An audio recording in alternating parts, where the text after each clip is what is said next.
In this video, I'm going to show you a few steps that I do when I am knitting cables to ensure that I don't cross the cables in the wrong direction.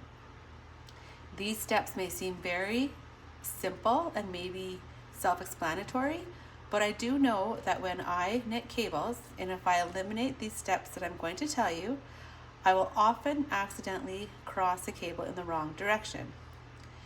So when you're knitting cables, which I do often, you will notice that the thing with cables is that you either cross them to the right or to the left. Or you could say you cross them, you do a cable to the back or to the front.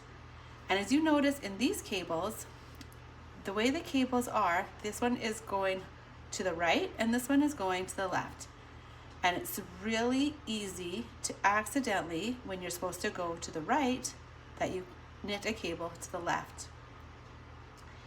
In order to try and eliminate that factor, the biggest thing that you must remember when you're knitting cables is to be aware of the cable that you are knitting. So for example, if you are knitting this cable and you come here to where you're supposed to cross this to the right or do the C6 back, your pattern will say to do the C6 back or whatever it uses for an abbreviation. And if you come to this cable and you just do the cable 6 back and continue without actually stopping for just a second to look at your cable and say, is this cable 6 back what I need to do right now? And then you make sure that you are on the cable 6 back and you're doing the cable 6 back instead of the cable 6 front.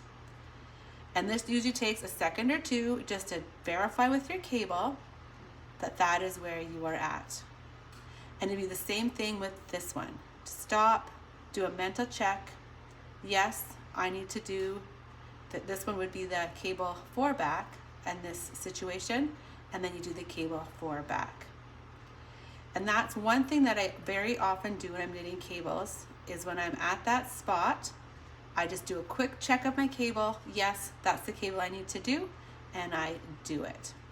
So then, for example, on this cable here, it's a smaller cable with 2 stitches, and it's the same cable the whole way. That would be a quick check. Yes, this is where I need to cross, and I'm doing a cable 2 front. And that way then, when you are doing your cables, if you do that quick scan and quick mental check, then you will most likely cross the cable in the right direction at the right time. So another quick step that I will do when I'm knitting cables is that I will stop after I have worked a right side row and just do a quick scan of my whole knitted garment just to make sure that my cables were crossed the right way.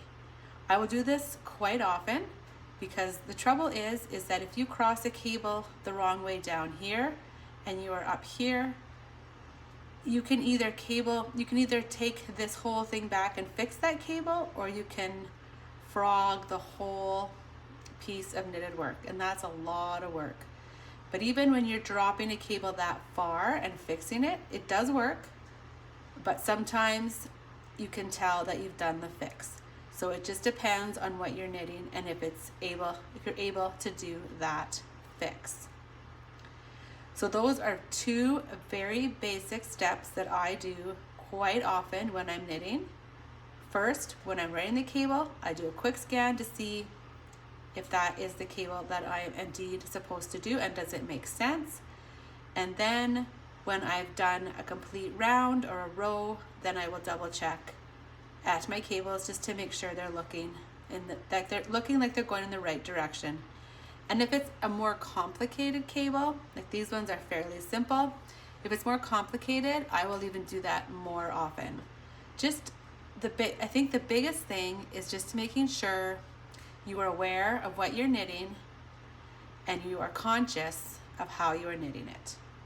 And if you do that with cables, then you will find that it'll be harder to accidentally cross the cable in the wrong direction. So good luck.